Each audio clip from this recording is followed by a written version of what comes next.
राम राम राम हरे हरे। हरे कृष्ण कृष्ण कृष्ण हरे हरे, हरे राम राम राम हरे हरे। हरे कृष्ण कृष्ण कृष्ण हरे हरे, हरे राम राम राम हरे हरे। हरे कृष्ण कृष्ण कृष्ण हरे हरे, हरे राम राम राम हरे हरे। हरे कृष्ण कृष्ण कृष्ण हरे हरे, हरे राम राम राम हरे हरे। हरे कृष्ण कृष्ण कृष्ण हरे हरे, हरे राम राम राम हरे हरे।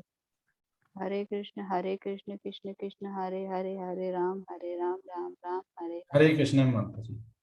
हरे कृष्ण। हरे कृष्ण। बहुत सुंदर। सभी लोग अब आज स्टार्ट करते हैं हम लोग। बहुत ही सुंदर चैप्टर अभी आए। जैसे जैसे हम प्राइमरी स्कूल पढ़ते हैं, फिर उसके बाद हम हाई स्कूल आते हैं, उसके बाद 10+2, उसके बाद हम डिग्री करते हैं, वैसे ही यहाँ पे अब जो विद्या भगवान दे रहे हैं, जो ज्ञान अभी भगवान दे रहे हैं, उसका भी जो गुण ज्ञान जैसे बोला गया है, राज विद्या, परम गुण ज्ञान। अब ये जो जान जाता है, ऐसा इसमें गीता में लिखा हुआ है, जो ये जान जाता है, जिसे कृष्ण यह परम गुण ज्ञान प्राप्त होता है, मतलब यह ज्ञान देते हैं, वो क्या होता है, वह दिव्य पुरुष हो जाता है, दिव्य पुरुष के बराबर होता है। उसको कोई भी लिक्विड, कोई भी भौतिक जो भी गुण है, वो उसको छू भी नहीं पाते हैं। तो भगवान यहाँ पे कह रहे हैं कि अब मैं तुम्हें ऐसा गुण ज्ञान देता हूँ, ऐसा परम गुण ज्ञान देता हूँ कि जो संसार में इस भौतिक क्लेश में जो रहते हैं, वो दिव्य पुरुष के रूप में पहुंच जाते हैं।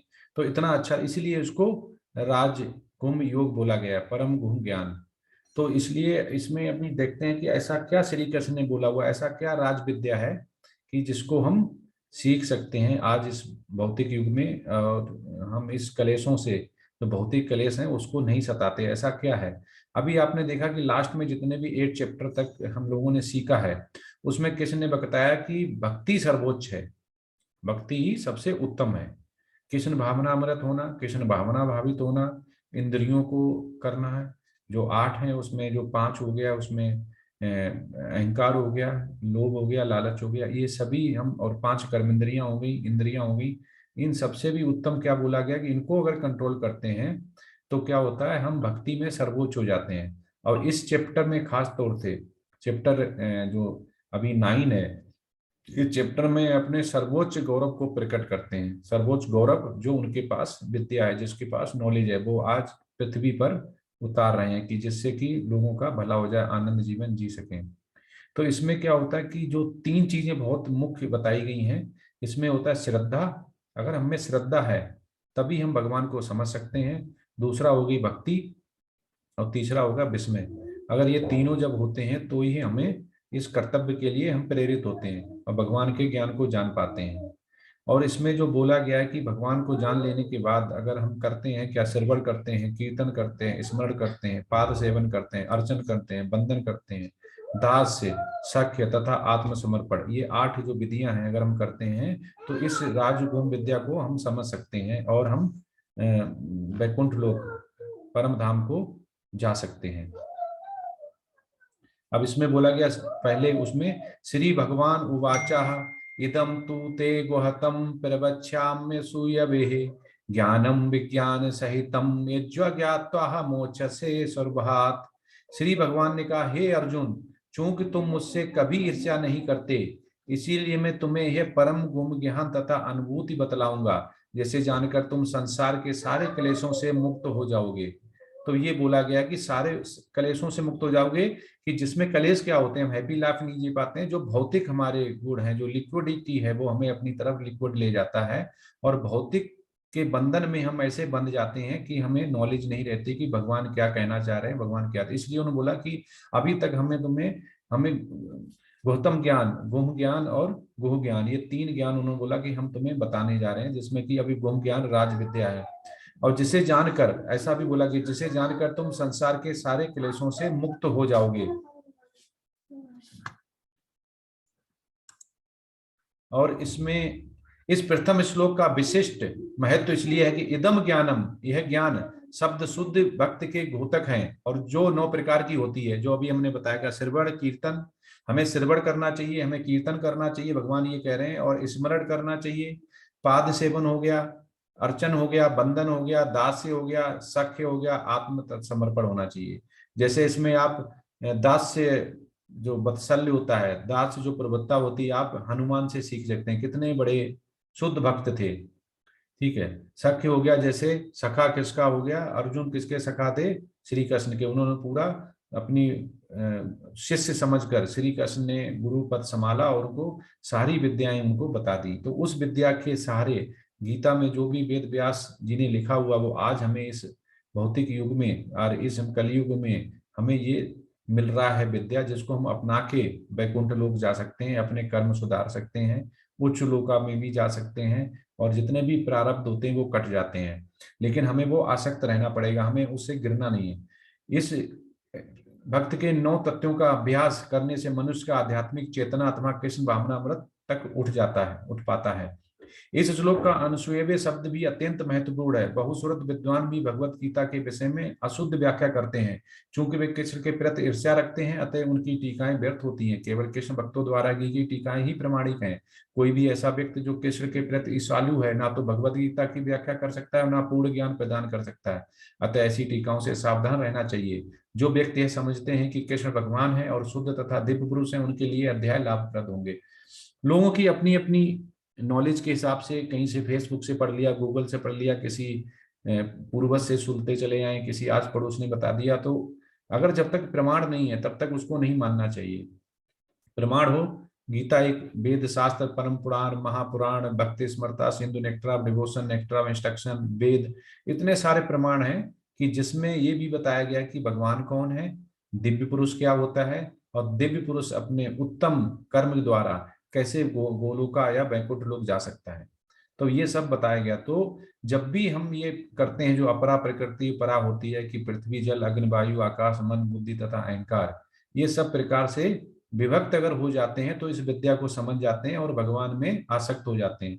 तो इस विद्या को समझना बहुत जरूरी है। तो ये श्री कृष्ण अब बताने जा रहे हैं, और उनके माध्यम से जो भी लिखा हुआ वो हम भी इस कलयुग में जान सकते हैं। राज विद्या राजगुहम पवित्र मिदमुत्तमम प्रत्यय छावगमम धर्म्यम सुसुखम कर्तव्यम। यह ज्ञान सब विद्याओं का राजा है। अब क्या बोला श्री कृष्ण ने, ये जो विद्या है वो सभी विद्याओं का राजा है, जो ज्ञान अभी देने जा रहे हैं, जो समस्त रहस्यों में सर्वाधिक गोपनीय है। ये परम शुद्ध है, और चूंकि आत्मा की प्रत्यक्ष अनुभूति कराने वाला है, अतः यह धर्म का सिद्धांत है। यह अविनाशी और अत्यंत सुखपूर्वक संपन्न किया जाता है। तो ये बताते हैं। तो यही जो ज्ञान होता है, ऐसा जब हमें ज्ञान मिल जाता है तो हम आत्मा और शरीर बारे में जान जाते हैं। शरीर नश्वर है, आत्मा अविनश्वर है। तो ये अभी पहले हम जितना भी 8 चैप्टर में बार बार ये देख चुके हैं कि शरीर क्या है, नाशवान है, लेकिन आत्मा का ना तो जन्म है ना इसकी मृत्यु है, एक शरीर से दूसरे शरीर में चली जाती है। तो इसमें बोला भी गया कि जो जो देह होती है, इस इमम देह के, तो इसमें बोलते हैं कि इमम देहा नित्य युक्ता शरीर। तो ये बोला गया कि यही ज्ञान का गुहम अंश है। अतः आत्मा को कर्मों के यहाँ पर समझ का ज्ञान जो हम ले लेते हैं उसको ही राज विद्या ज्ञान जाते हैं, जिसमें बॉडी समझ जाते हैं और किसको, आत्मा को समझ जाते हैं। तो धर्म का सिद्धांत यही बताया गया, तो इसको हम समझते हैं। आगे 9.3 में, हे परंतप, जो लोग भक्ति में श्रद्धा नहीं रखते हैं वे मुझे प्राप्त नहीं कर पाते। मतलब भक्ति सबसे उत्तम बताई गई है। अतः वे इस भौतिक जगत में जन्म मृत्यु के मार्ग पर वापस आते रहते हैं। अगर आपको भक्ति नहीं कर रहे हैं, आप आसक्त नहीं है, तो आप क्या करेंगे, इस भौतिक जगत में जन्म मृत्यु, आपका जन्म होगा, फिर 6 जो मनुष्य की चरण चरण होते हैं वो चरण होंगे, और आप अपने मार्ग से विचलित हो जाएंगे, फिर इस भौतिक जगत में आएंगे। फिर आपको कुछ प्रारब्ध होंगे, उनकी वजह से कुछ व्याधियां होंगी जिनको हम डिसीज बोलते हैं, बीमारियां होंगे, फिर आप उनके उसमें भौतिक जो सुख हैं ठीक उसमें रहेंगे। उसके बाद आपको जो प्रकृति के 3 गुण हैं, वो जिसमें आपको सतोगुण हो गया, रजोगुण हो गया और तमोगुण हो गया, उनमें आप फंस जाएंगे। फिर आप ऐसे ऐसे ही लगातार चलता रहेगा। तो जैसे ही हम सोचते हैं कि हम अभी बड़ी अच्छी लाइफ जी रहे हैं, तो इसका प्रभुपाद क्या बोलते हैं कि जैसे एक बीज होता है उसको अंकुरित होने में और पूरा वृक्ष बनने में बहुत टाइम लगता है, इसी तरह हमारे जो पाप और पुण्य होते हैं उन दोनों में भी बहुत टाइम लगता है। चाहे पाप हो चाहे पुण्य हो, तुरंत रिजल्ट नहीं आता। अब पुण्य का ऐसा हुआ कि हमने अभी भक्ति स्टार्ट की, हम सोचें कल ही भगवान को हम आंख बंद करें हमारे सामने प्रकट हो जाएं, तो भगवान तो नहीं आएंगे, क्योंकि भगवान के दास हम हैं, भगवान हमारे दास नहीं है, वो नियंता है। लेकिन पाप का भी ऐसा ही है कि तुरंत रिजल्ट नहीं दिखाई देगा, अभी हमने किया अभी आया। तो ये क्या होता है, वो बीज जैसा अंकुरित होता है, तो बीज जैसे अंकुरित होता है उसी जैसे ये चलता। तो हो सकता है कि हम मरने पे हमने कोई पाप किया है, तो जरूरी नहीं वो इसी जन्म के लिए हमें मिल जाए, वो अगले जन्म में जा सकता है। तो इसलिए कुछ प्रारब्ध हमारे जन्म जन्मांतर के होते हैं, ऐसा इसमें बोला गया। तो ये सारा ही गौतम ज्ञान का ही है, ठीक है।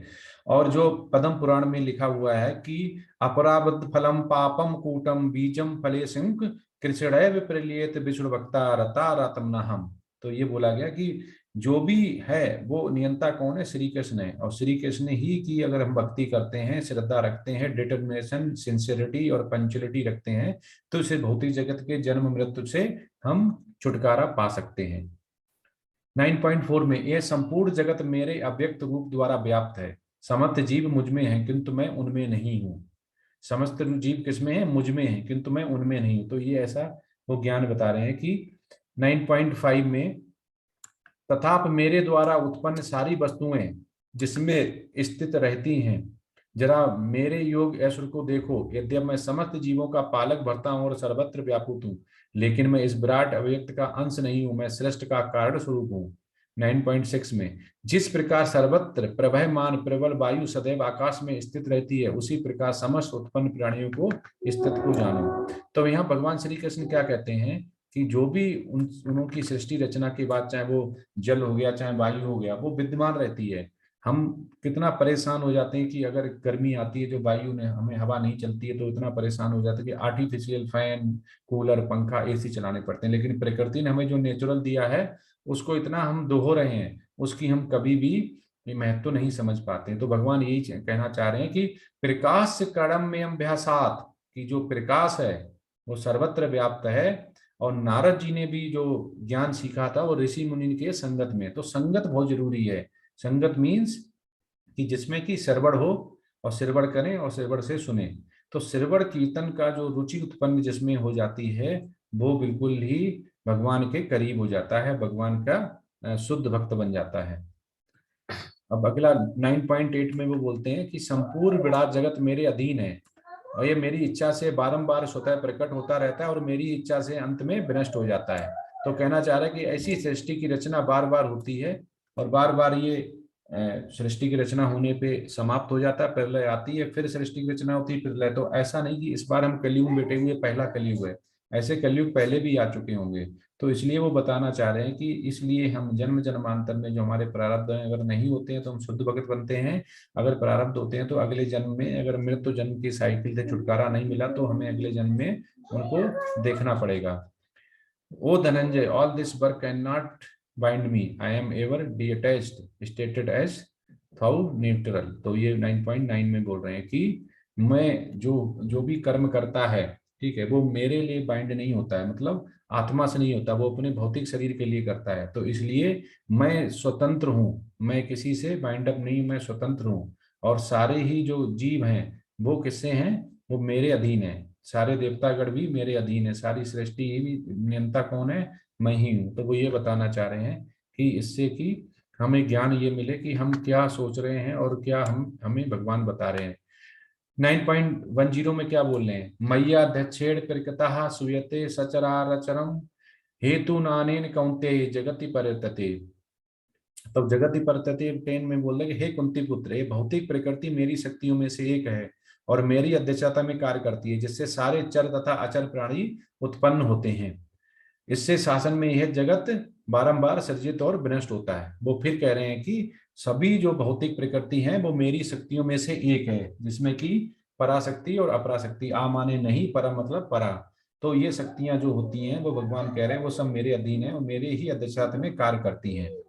तो ये समझ लेना ही बहुत बड़ी ज्ञान है। तो इसलिए वो ज्ञान ये दे रहे हैं इसमें। 9.11 में, अब जानन्ति माम बूढ़ा मानुषीम तनुमाश्रितम परम भाव जानन्तो मम भूत महेश्वरम। जब मैं मनुष्य रूप में अवतरित होता हूं तो मूर्ख मेरा उपहास करते हैं, वे मुझ परमेश्वर को, दिव्य स्वभाव को नहीं जानते हैं। तो ये दुर्योधन पे भी लागू होता है, शिशुपाल पे भी लागू होता है, जितने भी राजा उस समय थे जो उनको नहीं जान पाए थे, तो वो उन्हीं के लिए कहता हूँ कि जब मनुष्य रूप में अवतरित होता हूँ वो मुझे नहीं जान पाते हैं। क्योंकि अर्जुन ने भी बोला कि हे सखा, हे मित्र, हे भगवान, मैं आपको भी, मतलब वो छोटे से इतने उनके रिलेटिव थे, छोटे से खेले हुए, तो वो उनको नहीं जानते थे। बोला कि मुझसे भी कोई गलती हुई तो क्षमा करना, मैं आपके स्वरूप को नहीं पहचान पाया हूँ, और छोटे से ही मैं आपका कुछ ना आपके साथ खेलता रहा हूँ, कुछ ना कुछ बोलता रहा हूँ। तो ये क्या होता है कि भगवान के रूप को पहचानना बहुत मुश्किल है। तो भगवान का रूप जब ही जान सकते हैं, भगवान की महिमा जब ही जान सकते हैं जबकि हमें उसकी नॉलेज हो। नॉलेज लेने के लिए वेद और शास्त्र और गीता का अध्ययन बहुत जरूरी है। अब वो कहते हैं, मोगासा मोग कर्माणो मोग ज्ञान विचेतसः राक्षसी मासुरीम चैव प्रकृतम मोहिनीम श्रितः। जो लोग इस प्रकार मोहग्रस्त होते हैं वे आसुरी तथा नास्तिक विचारों के प्रति आकृष्ट रहते हैं। इस मोहग्रस्त अवस्था में उनकी मुक्ति आशा, उनके सकाम कर्म तथा ज्ञान का अनुशीलन सभी निष्फल हो जाते हैं। सकाम कर्म क्या होते हैं? जो भौतिक शरीर के लिए किए जाते हैं, तो वो सारे मोहग्रस्त होते हैं, उनको नेचुरल नहीं बोला जाता है। तो अगर जो भी मुक्त की आशा करता है, मोक्ष करता है, वो निष्फल हो जाते हैं। तो इसलिए अगर हमें सफल बनाने हैं तो भगवान की श्रद्धा रखना पड़ेगा। 9.13 में, महात्मा नस्तु माम पार्थ दैवी में प्रकृति मार्षितः भजन्ते नन्य मनसो ज्ञात्वा भूतादि मयम तेरे। हे पार्थ, मोह मुक्त महात्मा जन देवी प्रकृति के संचरण में रहते हैं। वे पूर्णता भक्ति में निमग्न रहते हैं क्योंकि वे मुझे आदि तथा अविनाशी भगवान के रूप में जानते हैं। तो ये कह रहे हैं कि कुछ लोग पहचान पाते हैं, कुछ नहीं पहचान पाते हैं, और वो देवताओं की पूजा करते हैं। इधर कुछ ऐसे होते हैं कि जो ये नहीं पहचान पाते हैं कि पूजा किसकी करनी है, तो वो भटकते रहते हैं। तो जो ये भक्त होते हैं वो क्या होते हैं कि वो ये जान जाते हैं कि अगर भगवान के रूप में कौन है, आत्मा जो है, जैसे वो अविनाशी है, उनका अंश है। अगर अविनाशी को जान जाते हैं तो वो सफल हो जाते हैं। नहीं तो मोह किसका बना रहता है? मोह बना रहता है जो प्रकृति की, दैवी प्रकृति के जो संरक्षण है, ठीक है, उसमें जो भौतिक जो सतोगुण और तमोगुण और रजोगुण, इसमें ही वो फंसे रह जाते हैं। भगवान बोला कि ये इसमें ही जो आज की डेट में जो हम देखें कि कलयुग में तो ज्यादातर लोग क्या हैं, वो भौतिक जो हैं सुख सुविधाएं उसमें घिरे हुए हैं, उससे नहीं छुटकारा पा रहे। वो छुटकारा जब ही मिलेगा जब भगवान के हम आसक्त हो जाएंगे, नहीं तो ये छूटना बहुत मुश्किल है, किसी न किसी में बने रहेंगे। 9.14 में, सततः कीर्तन्तो माम अत्यंतश्चा दृढ़वतः नमस्यन्तं माम भक्त्या नित्युक्तः उपासते।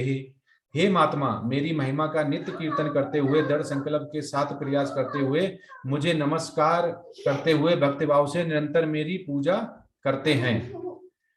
तो ये बोला गया है कि अगर हम कैसे करते हैं, तो ये श्रीलपाद देखिए, उन्होंने अपनी पूरा ही जीवन किसमें लगा दिया कि भगवान की, किसमें, भगवान की सेवा में लगा दी है। भगवान की सेवा करते हुए, कीर्तन करते हुए, संकीर्तन करते हुए उन्होंने लगा दी। तो ये जो भी ऐसी पूजा करते हैं वो ही इसमें निरंतर सफल होते हैं। तो जैसा कि इसमें बोला गया कि शरीर नश्वर है, आत्मा अविनश्वर है। तो इसमें जो अविनश्वर होता है तो क्या बोलते हैं, आत्मा हमारी शुद्ध हो जाती है जितना कीर्तन और संकीर्तन करते हैं। 9.17, पिता है मत्स्य जगतो माता धाता पितामहा वेदम पवित्रम ओंकार ऋक्साम युजरेव चाह। मैं इस ब्रह्मांड का पिता, माता, आश्रय तथा पितामहा हूँ। मैं ज्ञेय, जानने योग्य हूँ, शुद्ध करता तथा ओंकार हूँ। मैं ऋग्वेद, सामवेद तथा यजुर्वेद हूँ। सभी भगवान ने बोल दिया कि सारा कुछ मैं ही हूँ। 9.18 में, मैं ही लक्ष्य, पालन करता, स्वामी, साक्षी, धाम, शरणस्थली तथा अत्यंत प्रिय मित्र हूँ। मैं सृष्टि तथा प्रलय, सबका आधार, आश्रय तथा अविनाशी भी हूँ।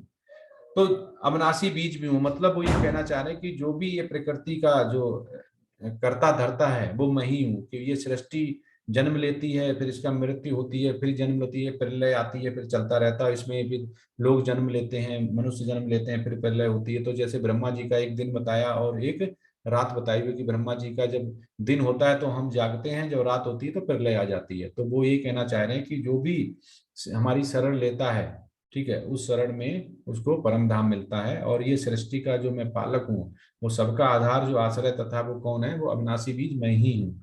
9.19 हे अर्जुन, मैं ही ताप प्रदान करता हूँ और वर्षा को रोकता तथा लाता हूँ। मैं अमृत हूँ और साक्षात मृत भी हूँ। आत्मा तथा पदार्थ, सत तथा असत दोनों ही मुझ में हैं। सभी कुछ वही है। तो ऐसा बोलते हैं कि जब भी आत्मा, जो बोली गई आत्मा जाती है, तो अगर वो उच्च लोका में नहीं रह पाती है, अपने कर्मों से गिर जाती है, तो बरसात के रूप में नीचे आती है। उससे अन्न बनता है, अन्न अन्न मनुष्य खाता है, उससे वीर बनता है, वीर जो गर्भ में जाके फिर बच्चा बनता है। तो ये बोला गया कि गर्भ का कैसे करते हैं, तो उसमें ये बताया गया ये पूरा एक साइकिल होता है। तो वो इसीलिए कह रहे हैं कि आश्रय तथा अविनाशी भी, ये साइकिल चलती रहती है। 9.20 में क्या बोला हुआ है श्री कृष्ण ने कि जो वेदों का अध्ययन करते तथा सोम रस का पान करते हैं, वे स्वर्ग प्राप्त की गवेषणा करते हुए अप्रत्यक्ष रूप से मेरी पूजा करते हैं।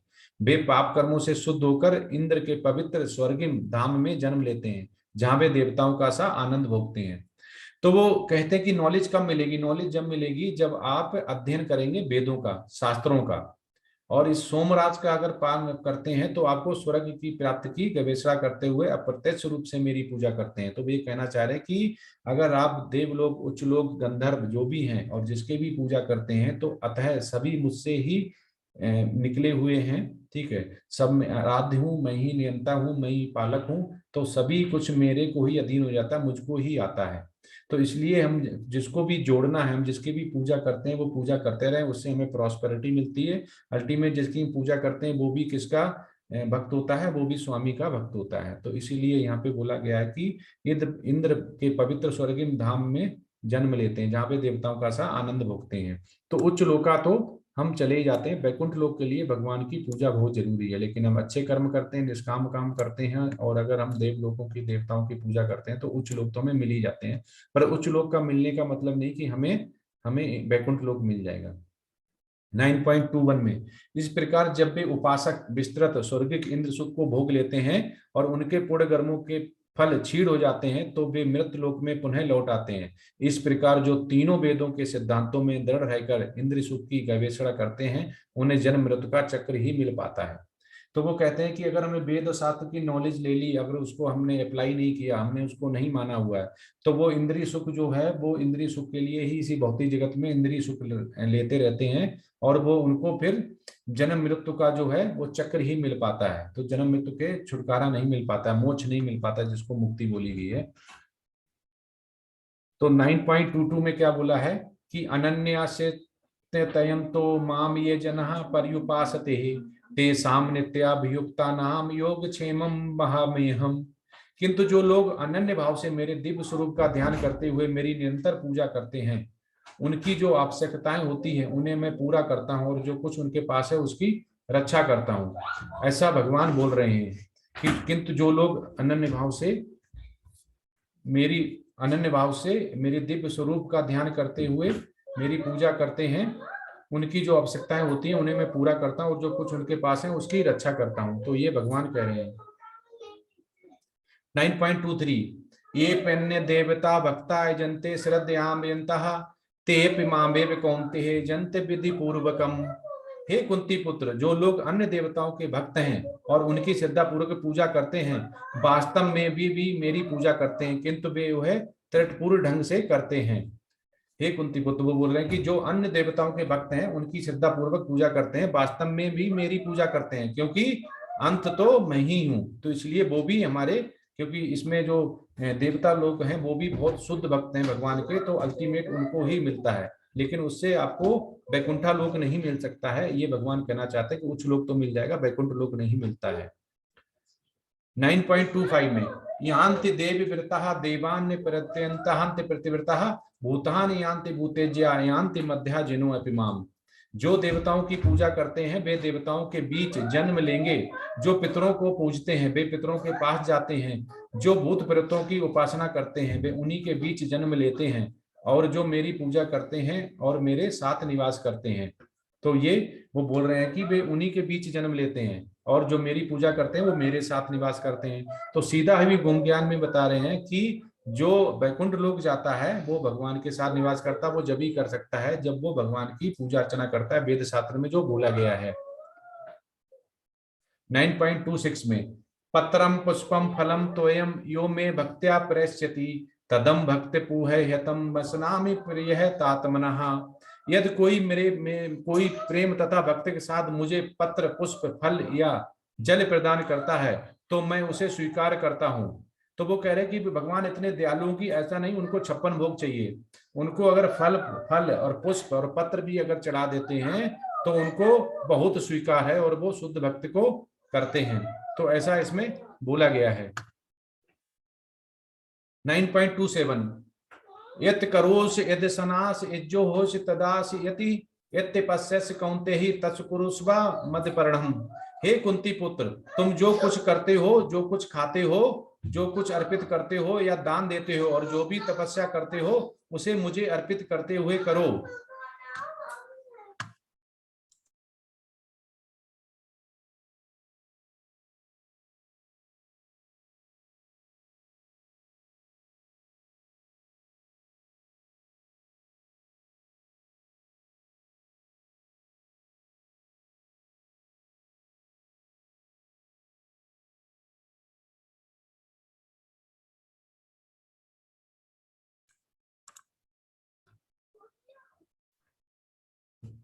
नाइन 9.29 समो अहम सर्वभूतेषु न मे देस्यो अस्ति न प्रियः ये भजन्ति तू माम भक्त्या मयि तेषु चाप्यहम्। मैं ना तो किसी से द्वेष करता हूँ ना किसी के साथ पक्षपात करता हूँ, मैं सबों के लिए संभाव हूँ, किंतु जो भी भक्त पूर्वक मेरी सेवा करता है वह मेरा मित्र है, मुझ में स्थित रहता है और मैं भी उसका मित्र हूँ। जैसे कि अर्जुन, तो अर्जुन को अर्जुन शुद्ध भक्त भी है, सखा भी है, मित्र भी है, तो इसलिए वो उनको गुम ज्ञान दे रहे हैं। तो ऐसा अगर हम होते हैं तो हमें भी गुम ज्ञान मिलेगा। 9.30 अपि चेतु सुदराचरो भजते मामन्य भाग साधुरेव सा मंतव्य सम्यज्ञ वसतो ही सहा। यदि कोई जघन्य से जघन्य कर्म करता है किंतु यदि वह भक्त में रत रहता है तो उसे साधु मानना चाहिए, क्योंकि वह अपने संकल्प में अडिग रहता है। साधु कौन है? जिसको वेद और शास्त्र की नॉलेज है, जो कि किसी भी इंद्रिय भोग के लिए तत्पर नहीं रहता है, वो उसका परित्याग कर देता है, वो साधु है। तो साधु उसमें रहता है। 9.31 में क्षिप्रम भवत धर्मात्मा सत्स्व छंतत निगच्छति कौंते प्रति जानही नामे भक्ता प्रणश्यति। वह तुरंत धर्मात्मा बन जाता है और स्थायी शांति को प्राप्त होता है। हे कुंती पुत्र, निडर होकर घोषणा कर दो कि मेरे भक्त का कभी भी विनाश नहीं होता है। तो ये कहना है कि घोषणा क्या कर दो कि भक्त का निशान नहीं होता, क्योंकि कलयुग में उन्हें पता है कि अभी द्वापर त्रेता में भगवान होते हैं तो उनके शुद्ध भक्त होते हैं, लेकिन मेटलिस्टिक जो बॉडी है ये मेटलिज में इतनी खो जाती है कि कलयुग में उसमें भक्त जो विनाश नहीं होता, मतलब भक्तों का विनाश नहीं होता है। घोषणा कर दो कि आज हम इस दिव्य रूपी ज्ञान को ले रहे हैं जो कि गीता में लिखा हुआ है और इससे हमारा विनाश नहीं होगा अगर हम भगवान से जुड़ जाते हैं तो। 9.32 माम ही पार्थ व्यापसरत्य ये पिस्सु पापन्यो स्त्रियो वैश्य तथा शुद्रास्ते पिंत परागितम। 32 हे पार्थ, जो लोग मेरी शरण ग्रहण करते हैं वे भले ही निम्न जन्म स्त्री वैश्य व्यापारी तथा शूद्र श्रमिक क्या ना हो, वे परम धाम को प्राप्त करने हो। तो यहाँ पे बड़ भेद, जो एक किसी प्रभु जी ने क्वेश्चन भी पूछा था कि बड़ भेद उनको क्यों नहीं है, तो यहाँ भगवान कहते हैं कि सबके लिए पाठ खुले हुए हैं, मेरी कोई भी पूजा अर्चना कर सकता है, कोई भी श्रमिक हो, चाहे वो रिच हो, चाहे वो गरीब हो, चाहे वो अमीर हो, चाहे वो स्त्री हो, चाहे वो वैश्य हो, निज कुछ भी हो, सभी कर सकते हैं। मतलब यहाँ पे कोई रोक टोक नहीं बताई है। तो भगवान का किसी को भी अधिकार है उनको पाने का, बैकुंठ लोक का जाने का। 9.34 में मन मना भव मद भक्तो मध्याजी मा नमस्कुरु मामे वैश्य युक्तेवम आत्मनम मत्म परायणा। अपने मन को मेरे नित्य चिंतन में लगाओ, मतलब भगवान की पूजा अर्चना करो और मेरे भक्त बनो, मुझे नमस्कार करो, मेरी ही पूजा करो। इस प्रकार मुझ में पूर्णतः तल्लीन होने पर तुम निश्चित रूप से ही मुझको प्राप्त होगे। यहाँ पे बिल्कुल ही साफ बोल दिया गया कि जो भी भौतिक साधन है, अगर उनसे उठना चाहते हो, अगर तुम सतोगुण और रजोगुण तमोगुण में नहीं पड़ना चाहते हो और इस भौतिक जो भी इंद्रियां हैं उनको कंट्रोल करना चाहते हो, तो मुझे नमस्कार करो, मेरी पूजा करो। इस प्रकार मुझ में पूर्णतः तल्लीन होने पर, तल्लीन होता है कि डूब जाना, तल्लीन हो जाएंगे। ऐसा नहीं है कि आपने सुबह एक माला जप की, पूरे दिन कुछ नहीं की, उसके बाद इंद्रियों में डूबे रहे, तो ये ऐसे उसमें फिर होते प्रारब्ध कटते नहीं है। तो प्रारब्ध कभी करते हैं कि जब उसमें बोला गया कि अपराब्रत फलम पापम कूटम बीजे फलेन सुखा किसड़े विप्रजेते थे विष्णु भक्ति रता रत्नम। तो ये बोला गया कि ये तभी होता है जब लगातार हम बने रहते हैं भगवान में। सुबह शाम जब भी हमें टाइम मिलता है हम श्रवण कीर्तन स्मरण पाद सेवन अर्चन बंधन दास शक्ति तथा आत्मसमर्पण करते हैं। तो इदम ज्ञानम जो बोला गया, इदम ज्ञानम, यह ज्ञान। तो ये जो ज्ञान किसके लिए है? शुद्ध भक्त के लिए है। और शुद्ध भक्त कौन है? जो कि हमारा भगवान का जुड़ा हुआ है, जो भगवान से जुड़ा हुआ है। शुद्ध भक्त वही जो ज्ञान लिया हुआ है, जिसने वेद और शास्त्र से पढ़ा हुआ है, तो वो ही भगवान को समझ पाता है। जितना समझ लेते हैं उतनी जो भक्ति होती है उसमें हम सर्वोच्च चले जाते हैं। नहीं तो हमारी भक्ति थोड़ा नीचे पे आ जाती है और हम भक्ति से गिरने लगते हैं। तो हमें भक्ति को बनाए रखना और भक्ति में बढ़ना ये जब ही हो सकता है जब हम शुद्ध भक्त हों और उसको हम और ज्यादा करने के लिए प्रेरित हों। तब ये भगवान हमें जो गौरव ज्ञान का प्रकट करता है तो हमें वो समझ में आता है। इस श्लोक से ये स्पष्ट है, प्रभुपाद बोलते हैं कि इस भौतिक जगत से छुटकारा पाने का एकमात्र साधन कृष्ण भावना अमृत है, मतलब कृष्ण की पूजा अर्चना करना, जैसा कि बताया गया। लेकिन कृष्ण तत्व को ना जानने के कारण भयस्कर कृष्ण को छिपाते और उनको उनके मन या शरीर से पृथक बताते हैं।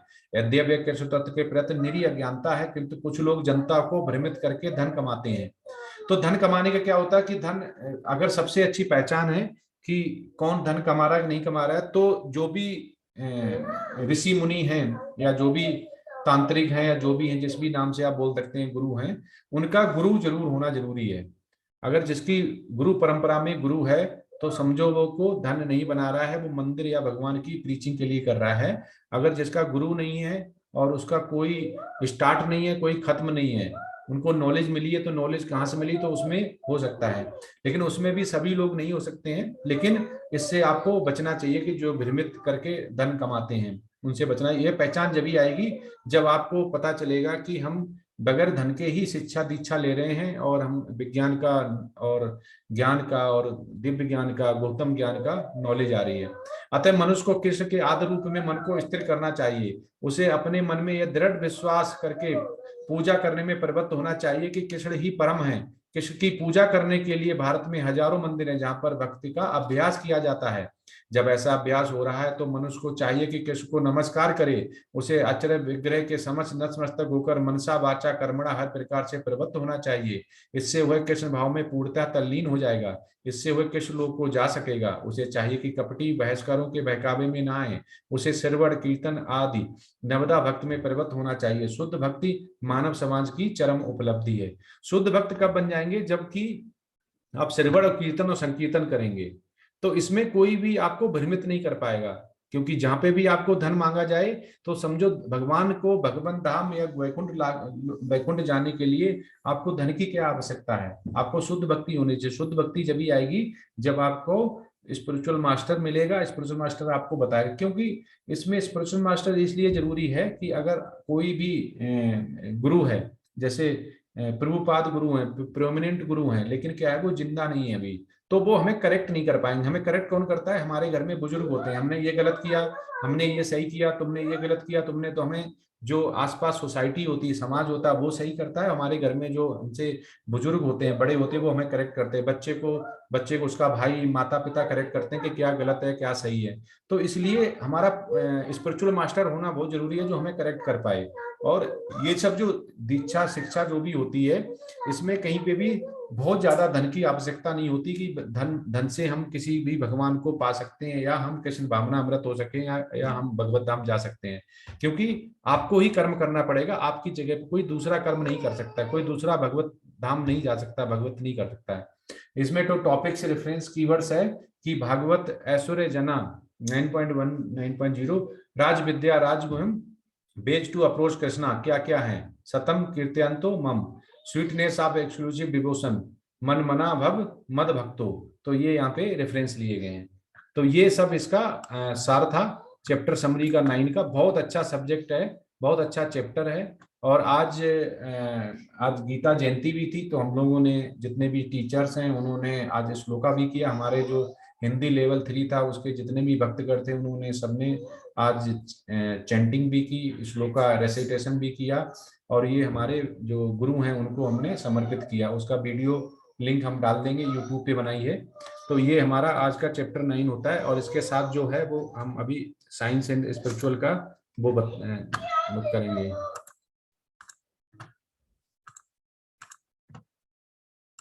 ये प्रभु जी हो रहा है क्या? हाउ माइंड डिग्रेड्स, आ रहा है क्या प्रभु जी? आ रहा है प्रभु जी। हाँ, हरे कृष्ण। कितना हाँ प्रभु जी सो रहा है, सो रहा है। हाँ, तो ये 9 चैप्टर था। तो 9 के साथ हाउ माइंड डिग्रेड्स, हम अपना माइंड डिग्रेड कैसे होता है, माइंड खराब कैसे होता है, माइंड कम कैसे हो जाता है, जो सभी लोग पूछते हैं। इसके बाद हम क्वेश्चन आंसर लेंगे, तो इसके साथ ही चलने देते हैं कि जब भी हमारा जो मन में बहुत ज्यादा हमारे क्यूरियस होता है, मन हमारे दुविधा से भरा हुआ था, जैसे हमारे अंदर कहते हैं कि मन शरीर में या सिर में बहुत ज्यादा अहंकार आ जाता है, या हमें बहुत ज्यादा क्रोध आ जाता है अग्नि जैसा, तो हमारी क्या होती कि सारी जो बुद्धि होती है वो हर जाती है। बोलते नहीं कि हमारा अहंकार आ गया या हमारा क्रोध आ गया तो हमारी बुद्धि काम नहीं करती है। ऐसा ही उसको जब भी शीतलता देनी हो तो उसके ही अपोजिट शीतलता देनी पड़ती है, कि ध्यातो विनयायन पास्यो। ठीक है, तो इसमें बोला गया while contemplating the object of the senses a person develops attachment for them, and from such attachment lust develops, and from lust anger arises. तो इसमें बोला गया कि जब भी मोह आ जाता है, ठीक है, और वो हमारा मोह जो होता है वो अगर फुलफिल नहीं होता है, कि हमें मान लो कि हम घर से बाहर जा रहे हैं और गाड़ी में स्क्रैच आ जाए, या हमारे बच्चे कितने मार्क्स आने चाहिए नहीं आए, और तो हमारा क्या होता है कि हमारा लस्ट से हमें एंगर, और एंगर एक बार आ जाता है तो हमारा माइंड का डिग्रेडेशन हो जाता है। तो एंगर नहीं आना चाहिए। एंगर जब ही नहीं आ पाएगा जब हम अपने जो माइंड है उसको स्टेबल रखेंगे। माइंड जब स्टेबल रहेगा, जब हमारा मन स्टेबल रहेगा। मन हमारा स्टेबल जब रहेगा जब हमारी कर्मेंद्रियां जो 5 बताएंगी वो स्टेबल रहेंगी, उनको भगवान में लगाना पड़ेगा, तो आपको पीसफुल लाइफ रहेगी, और कभी ना समाप्त होने वाले आनंद में जीवन को आप